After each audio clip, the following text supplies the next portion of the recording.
think we're at a very interesting time in history right now. We can't just keep spraying stuff, we can't just keep going status quo. We need to produce and meet our needs in a holistic way, and the BHU is a demonstration of that. This place was really inspired by some students that were students of Bob Crowder in the early 70s. They were driven by the turmoil that was going on at that time, and they really wanted an opportunity to look at farming in a different way. I have lizards and birds and insects that you don't have when you're spraying constantly. So in my perspective, we're undergoing some very massive paradigm changes. You know, we've gone from 70 years of industrial agriculture, you know, the focus has just been on intensification, to something very, very different. Organics is kind of anticipated a whole lot of issues that have emerged recently.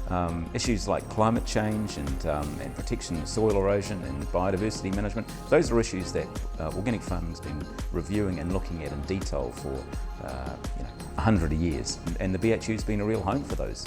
It's stunning to see how rapidly sustainability issues are moving up the farmers' agricultural agenda. At the coalface, out in the field, the guys and the girls know they've got to make some pretty radical changes. They're up for doing that, and they want advice. I'm there to try and help them understand stuff and work out what they need to do. It's going to have an impact.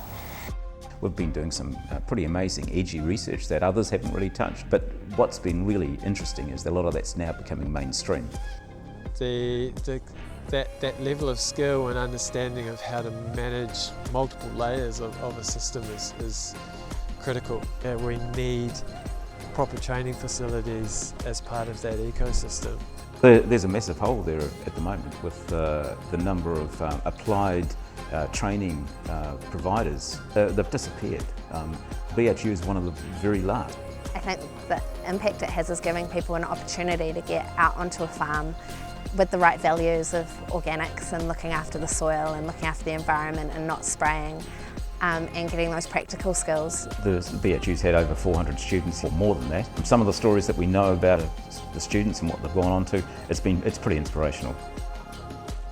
I would like to see places like the BHU in every major city as a way for our next generation of food producers, which are going to come from predominantly urban areas and urban lifestyles.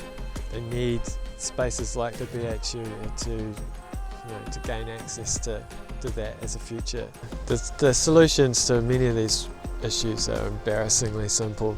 The plants are the pathway for carbon out of the atmosphere into the soil. So how do you create that healthy living plant? You farm organically. That's it.